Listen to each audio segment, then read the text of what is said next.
Hi, എല്ലാവർക്കും നമസ്കാരം. അപ്പോൾ നമുക്ക് ചെമ്പരുന്നീർ പൂവിലെ സച്ചിയുടെയും രേവതിയുടെയും നാളത്തെ നല്ലൊരു കഥ കേൾക്കാം. എല്ലാ ദിവസവും ഉച്ചയ്ക്ക് തന്നെ ചാനലിലൂടെ വീഡിയോ അപ്ലോഡ് ചെയ്യുന്നതാണ്. എൻ്റെ ചാനൽ ആദ്യമായി കാണുന്നവരാണെങ്കിൽ ഒന്ന് സബ്സ്ക്രൈബ് ചെയ്യണേ. വീഡിയോ ഇഷ്ടപ്പെടുവാണെങ്കിൽ ലൈക്ക് ചെയ്യണേ, കമൻറ്റ് ചെയ്യണേ. അങ്ങനെ വക്കീലിൽ നിന്ന് 2 ലക്ഷം രൂപ കൈപ്പറ്റിയതിന് ശേഷം മാത്രമാണ് ചന്ദ്രമതി കേസ് പിൻവലിക്കുന്നത്. അതിനുശേഷം ആ കാശ് ഭാമയുടെ വീട്ടിൽ ഏൽപ്പിച്ചതിന് ശേഷം ചന്ദ്രമതി തിരികെ ചന്ദ്രോദയത്തിലോട്ട് ചെല്ലുന്നുണ്ട്. അവിടെ ചെന്നതിന് ശേഷം എല്ലാവരും ചോദിക്കുന്നുണ്ട് എന്താണ് കേസ് പിൻവലിക്കാൻ കാരണമെന്ന്. പക്ഷേ ചന്ദ്രമതി പറയുന്നില്ല പൈസ മേടിച്ചിട്ടാണ് കേസ് പിൻവലിച്ചതെന്ന്. രേവതിയുടെ വീട്ടുകാരും എൻ്റെ കാല് പിടിച്ചുകൊണ്ട് മാത്രമാണ് ഞാൻ കേസ് പിൻവലിച്ചെന്നുള്ള കാര്യം ചന്ദ്രമതി വീട്ടിൽ പറയുന്നുണ്ട്. അതിനുശേഷം ശ്രുതിക്കൊരു സംശയം നിലനിൽക്കുന്നു. ശ്രുതി നേരെ ഭാമയുടെ വീട്ടിൽ ചെന്നിട്ട് ഭാമയോട് ചോദിക്കുന്നുണ്ട്, എന്താണ് ആൻറ്റി ചന്ദ്രമതി ആൻറ്റി പെട്ടെന്ന് കേസ് പിൻവലിക്കാനുണ്ടായ കാരണം എന്നൊക്കെ ചോദിക്കുന്നു. അതിൻ്റെ കൂടെ തന്നെ ആൻറ്റിക്ക് നല്ല സ്ട്രെസ്സുണ്ട്, ഞാൻ മസാജ് ചെയ്ത് തരാമെന്നൊക്കെ പറയും. ആ മസാജൊക്കെ ചെയ്തുകൊണ്ടിരിക്കുന്ന ആ ഒരു സുഖത്തിൽ തന്നെ ചന്ദ്രമതിയുടെ കാര്യം ഭാമ അങ്ങ് പറയുന്നുണ്ട്, നിൻ്റെ ആൻറ്റിയാണ് എനിക്ക് ഇത്രയും സ്ട്രെസ്സ് തന്നത്, കേസ് പിൻവലിക്കാൻ വക്കീലിൽ 2 ലക്ഷം രൂപ കൊടുത്തിരുന്നു, അതുകൊണ്ടാണ് ചന്ദ്ര കേസ് പിൻവലിക്കാൻ കാരണമെന്ന് പറയും. പക്ഷേ അപ്പോഴും ശ്രുതി അത് അത്ര വിശ്വസിക്കത്തില്ല. നിനക്ക് വിശ്വാസമില്ലെങ്കിൽ ഞാൻ കാണിച്ചു തരാമെന്ന് പറഞ്ഞുകൊണ്ട് ഷെൽഫിലിരിക്കുന്ന 2 ലക്ഷം രൂപ ഭാമ ശ്രുതിയെ കാണിച്ചു കൊടുക്കുന്നു. അപ്പോഴത്തേക്ക് ശ്രുതിക്ക് സന്തോഷവും ആൻ്റണിക്ക് കൊടുക്കാൻ കാശായല്ലോ എന്ന് കരുതി. അങ്ങനെ ശ്രുതി പിന്നെ കുറച്ച് സ്വീറ്റ്സൊക്കെ ആയിട്ട് നേരെ ഭാമയുടെ വീട്ടിലോട്ട് വരുന്നുണ്ട്. ആ സമയത്ത് അവിടെ ചന്ദ്രയും ഭാമയുണ്ട്. ആൻറ്റി എനിക്ക് ഇന്നൊരു നോർത്ത് ഇന്ത്യൻ കസ്റ്റമർ ഉണ്ടായിരുന്നു, അപ്പം അവർ വന്നപ്പോൾ അവർ തന്നെയാണ് കുറച്ച് സ്വീറ്റ്സൊക്കെ, ഞാൻ ആൻറ്റിയുടെ കാര്യമൊക്കെ അവിടെ പറഞ്ഞിട്ടുണ്ട് എന്ന് പറഞ്ഞ് അവരോട് സംസാരിച്ചും സ്വീറ്റ്സൊക്കെ കൊടുത്തും ശ്രുതി നേരെ റൂമിൻ്റെ മുകളിൽ ചെന്നതിന് ശേഷം കാശെടുത്ത് ബാഗിലിട്ട് തിരികെ എങ്ങ് ഷോപ്പിലോട്ട് പോവുകയാണ്. അതിനുശേഷം അവിടെ സാരിയൊക്കെ കച്ചവടം ചെയ്യാൻ വേണ്ടി ഒരു സ്ത്രീ വരുന്നുണ്ട്. അവരുടെ കയ്യിൽ നിന്ന് കുറച്ച് സാരിയൊക്കെ ചന്ദ്രമതിയും ഭാമയൊക്കെ മേടിക്കുന്നുണ്ട്. അതിൻ്റെ പേയ്മെൻറ്റ് കൊടുക്കുന്നത് സംബന്ധിച്ച് അവർ സംസാരിച്ചുകൊണ്ടിരിക്കും. ആ സമയത്താണ് രേവതി കുറച്ച് പൂവായിട്ട് അങ്ങോട്ട് വരുന്നത്. രേവതിയെ കാണുന്നത് ചന്ദ്ര ചോദിക്കും, നീ എന്തിനാണ് ഇപ്പോൾ ഇങ്ങോട്ട് വന്നതെന്ന് ചോദിക്കുമ്പോൾ പാവം പറയും, ഞാനാണ് രേവതി എടുത്ത് ഇങ്ങോട്ട് വരാൻ പറഞ്ഞത്, എനിക്കിന്നൊരു ഫംഗ്ഷനുണ്ട്, കുറച്ച് പൂ വേണം എന്ന് പറഞ്ഞു. അപ്പോഴത്തേക്ക് ചന്ദ്രമതി പറയും, നിനക്ക് പൂ മേടിക്കാൻ വേറൊരു പൂക്കാരികളെയും കിട്ടിയില്ലേ, മറ്റാരും കൊണ്ടുവരുന്നതിനെക്കാട്ടിലും നല്ല ഫ്രഷ് പൂവാണ് രേവതി കച്ചവടം ചെയ്യുന്നത്, എന്താ കുറച്ച് കാശ് അവൾക്ക് കിട്ടുന്നതിലേ നല്ലത്, നമ്മളെ കൂട്ടത്തിൽ ഒരാൾക്ക് എന്തെങ്കിലും ഒരു ഉപകാരം ചെയ്യുന്നതിലേ നല്ലത് ചന്ദ്രയെന്ന് പറയും. അങ്ങനെ അവർ പൈസ കൊടുക്കാനായിട്ട് ഭാമയെടുത്ത് പറയും, ഭാമ ഞാൻ നിന്നെ ഏൽപ്പിച്ചുള്ള പൈസയ്ക്കകത്തുനിന്ന് 3000 രൂപ സാരിക്കെടുത്ത് കൊടുത്തേക്കാൻ പറയും. അതിനുശേഷം രേവതി അങ്ങ് തിരിച്ചു പോവുകയാണ്. ആ സമയത്താണ് പൈസ എടുക്കാനായിട്ട് ഷെൽഫിലോട് ചെല്ലുന്ന സമയത്ത് അവിടെ പൈസ കാണത്തില്ല.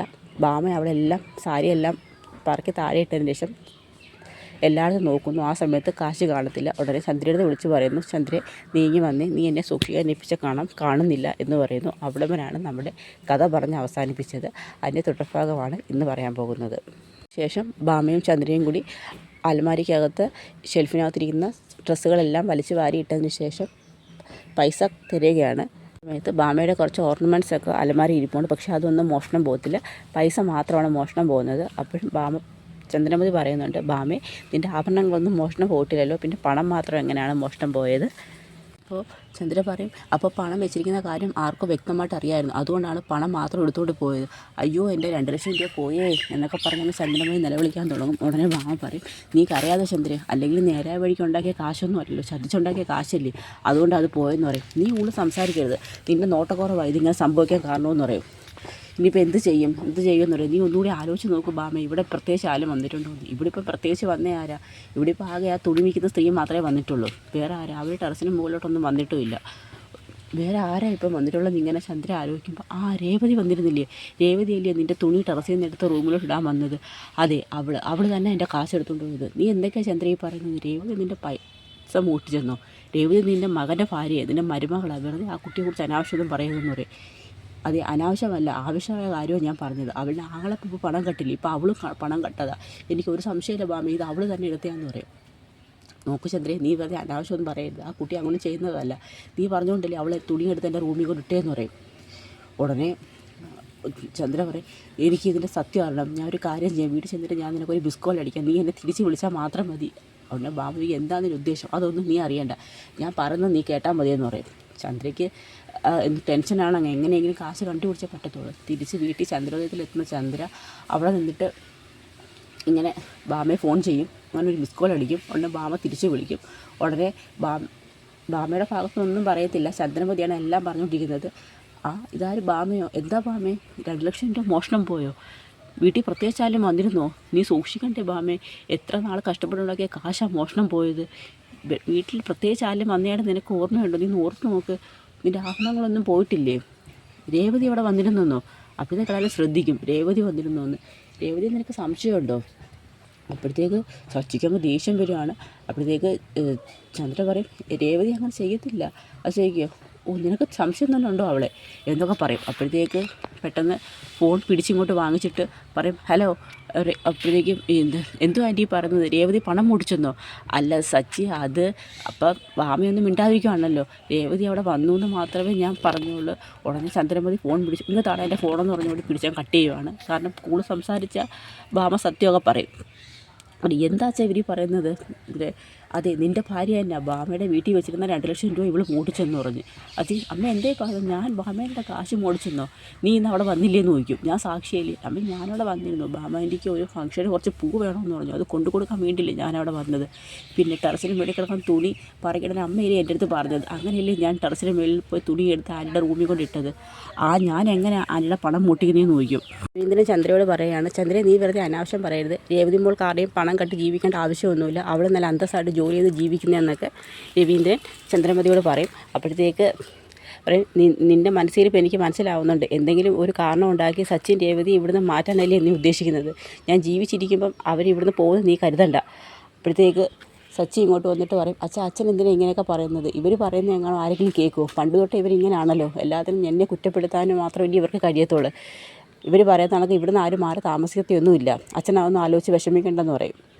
പിന്നെ പറയും പിന്നെ ആരാളാ ബാമയുടെ വീട്ടിൽ നിന്ന് 2 ലക്ഷം രൂപ കട്ടുകൊണ്ട് പോയെന്ന് ചോദിക്കും. അത് നിങ്ങൾ ബാമേൻ്റെയോട് തന്നെ ചോദിക്കണം. അവളാണല്ലോ പറഞ്ഞത് ഇവളാണ് കട്ടതെന്ന്. ബാമാൻ്റി അങ്ങനെ പറഞ്ഞിട്ടില്ല. ഫോൺ ചെയ്തപ്പോഴും ബാമാൻ്റി ഒന്നും കേട്ടില്ല. നിങ്ങൾ മാത്രമേ കിടന്ന് ഇങ്ങനെ സംസാരിക്കുന്നത്. ബാമാൻ്റി എനിക്കറിയാം. അവരൊരിക്കലും രേവതിയെ കുറ്റപ്പെടുത്തി സംസാരിക്കത്തില്ല. അവർക്ക് രേവതിയോട് നല്ല സ്നേഹമാണ്. ഇത് ചുമ്മാ നിങ്ങൾ കയ്യിൽ നിന്നിട്ട് സംസാരിക്കുന്നതാണ്. പൈസ മോഷണം പോയിട്ടുണ്ടോ എന്ന് പോലും എനിക്ക് സംശയമെന്നൊക്കെ സച്ചി ചന്ദ്രയോട് പറയും. ശരി, ഒരു കാര്യം ചെയ്യാം. അങ്ങനെയാണെങ്കിൽ നമുക്ക് പോലീസ് പരാതിപ്പെടാമെന്ന് പറയും. പോലീസുകാർ വരട്ടെ. പോലീസുകാർ വന്ന് അന്വേഷിക്കാൻ മനസ്സിലാവുമല്ലോ ആരാ പണം മോട്ടിച്ചതെന്ന്. അപ്പോഴത്തേക്ക് ശ്രുതി അങ്ങ് പേടിക്കും. കാരണം ശ്രുതിയാണല്ലോ അവിടെ കയറി പൈസ മോട്ടിച്ചത്.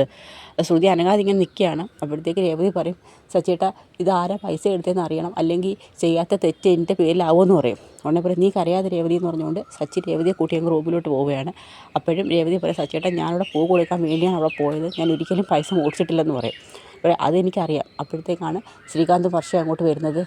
അപ്പോൾ രേവതി ചേച്ചി കരയാതെ രേവതി ചേച്ചി അറിയാവുന്ന എല്ലാവർക്കും മനസ്സിലാവും രേവതി ചേച്ചി ഒരു തെറ്റും ചെയ്തിട്ടില്ലെന്നുള്ളത്. ഇത് അമ്മ വെറുതെ എന്തെങ്കിലും പറയുമെന്ന് കരുതി ചേച്ചി രേവതി അടുത്ത് വിഷമിക്കേണ്ടെന്ന് ശ്രീകാന്തും പറയും. എങ്ങനെ വിഷമിക്കാതിരിക്കും ശ്രീകാന്ത്? ചെയ്യാത്ത തെറ്റ് മറ്റുള്ള എല്ലാവരും ചേർന്ന് ചെയ്തെന്ന് പറയുമ്പോൾ ആർക്കും അത് വിഷമം വരാതിരിക്കുന്നതെന്നൊക്കെയാണ് വർഷ ശ്രീകാന്തിനോട് ചോദിക്കുന്നത്. പിന്നെ കാണിക്കുന്നത് സച്ചി നേരെ അങ്ങ് ബാമയുടെ വീട്ടിലോട്ട് പോവുകയാണ്. ബാമയുടെ വീട്ടിലോട്ട് ചെന്നതിന് ശേഷം ഇതാരാ സച്ചിയോ? ബാ മോനെ ആൻറ്റി അമ്മയോട് ഫോൺ വിളിച്ച് പറഞ്ഞോ രേവതിയാണ് ആൻറ്റിയുടെ കാശ് മോട്ടിച്ചതെന്ന്? അപ്പോഴത്തേക്ക് ബാമ പറയും ഞാൻ രേവതി മോട്ടിച്ചെന്ന് പറഞ്ഞില്ല.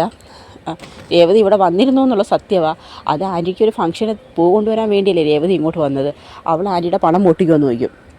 അങ്ങനല്ല സച്ചി ഞാൻ പറഞ്ഞത്. രേവതി ഒരിക്കലും പണം മോട്ടിക്കത്തില്ല, അതെനിക്കറിയാം. പക്ഷേ പൈസ ഇവിടെ വെച്ച സ്ഥലത്ത് കണ്ടില്ല. രേവതി ഇവിടെ വന്നിരുന്നു എന്ന് ഞാൻ പറഞ്ഞെന്ന് പറയും.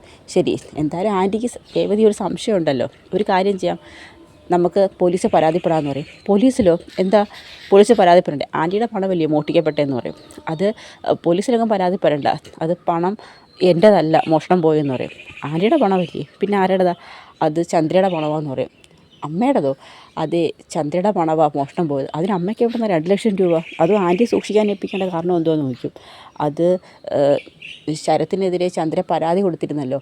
ആ പരാതി പിൻവലിക്കാനായിട്ട് വക്കീൽ ചന്ദ്രയ്ക്ക് 2 ലക്ഷം രൂപ കൊടുത്തായിരുന്നു. അതിനുശേഷം ചന്ദ്രമതി പരാതി പിൻവലിച്ചത്. ആ പൈസ എന്നെ ഏൽപ്പിച്ചതെന്ന് പറയും. ഓ, അതായിരുന്നില്ലേ? ശരി. അപ്പോൾ എന്നിട്ടാണ് അവിടെ വീട്ടിൽ വന്നിട്ട് ആ പണം വീട്ടിൽ വന്നതിന് ശേഷം ബാമേനയുടെ പണമാണ് മോഷണം പോയത്. അത് രേവതിയെ മോഷ്ടിച്ചതെന്നൊക്കെ അവിടെ കിടന്നൊരു നാടകം കളിച്ചത്. ശരി, ഇനി എന്ത് വേണമെന്ന് എനിക്കറിയാമെന്ന് പറയും. അങ്ങനെ കേട്ട വാതി സച്ചി വണ്ടിയെടുത്ത് നേരെ വീട്ടിലോട്ട് ചെല്ലുകയാണ്. എന്നിട്ട് അച്ഛാന്ന് പറഞ്ഞ് വിളിക്കുന്നുണ്ട്. എന്താടാ അച്ഛാ, ഈ അമ്മ എന്തോ പറഞ്ഞത്? ബാമേനയുടെ പണം അത് 2 ലക്ഷം രൂപ ബാമേനയുടെ വീട്ടിൽ നിന്ന് മോഷ്ടിക്കപ്പെട്ടു. അത് രേവതിയാണ് മോഷ്ടിച്ചതെന്ന്. ആ പണം ചന്ദ്രയുടെ തന്നല്ലേ പറഞ്ഞത്? അല്ലച്ചാ, കേസ് പിൻവലിക്കാനായിട്ട് വക്കീൽ അമ്മയ്ക്ക് 2 ലക്ഷം രൂപ കൊടുത്തിരുന്നു. ആ പൈസ കൈപ്പറ്റിയതിന് ശേഷമാണ് അമ്മ സ്റ്റേഷനിൽ പോയി ശരത്തിനെതിരെയുള്ള കംപ്ലയിൻറ്റ് പിൻവലിച്ചത്. അതിനുശേഷം ആ പൈസ അമ്മ ബാമാനിയുടെ വീട്ടിൽ വെച്ചിരുന്നു. എന്നിട്ട് ആ പൈസയാണ് ബാമാനിയുടെ വീട്ടിൽ നിന്ന് മോഷണം പോയെന്ന് അമ്മ പറഞ്ഞത്. അത് അമ്മയുടെ സ്വന്തം പൈസയാണ്, വക്കീൽ അമ്മയ്ക്ക് കൊടുത്ത പൈസ തന്നെ. എന്നിട്ട് ആ പൈസ രേവതി മോടിച്ചത് കള്ളം പറഞ്ഞെന്ന് പറയും. ഇത് കേൾക്കുന്ന രവീന്ദ്രനങ്ങ് ദേഷ്യം വരും. രവീന്ദ്രൻ തിരിഞ്ഞ് ബാമയൊന്ന് ചന്ദ്രയെ നോക്കുകയാണ്. സത്യമാണോ ചന്ദ്ര ഈ പറഞ്ഞതെന്ന്. അങ്ങനെ ചന്ദ്ര ഞെട്ടിത്തരിച്ച് നിൽക്കുകയാണ്. അവിടെയാണ് നമ്മുടെ നാളത്തെ കഥ അവസാനിക്കുന്നത്. ഇവിടെ ചോദ്യം ചെയ്യലിൽ ചന്ദ്ര സത്യങ്ങളെല്ലാം തുറന്നു പറയും. അപ്പോൾ അതിൻ്റെയൊക്കെ വരും വിശേഷങ്ങളാണ് നമ്മളിനി കാണാൻ പോകുന്നത്. അപ്പോൾ അതിനായി നമുക്ക് കാത്തിരിക്കാം. എല്ലാവർക്കും കഥ ഇഷ്ടമായെങ്കിൽ ഒന്ന് സപ്പോർട്ട് ചെയ്യണേ. എല്ലാവർക്കും ഒരു നല്ല ദിവസം നേരുന്നു. നന്ദി.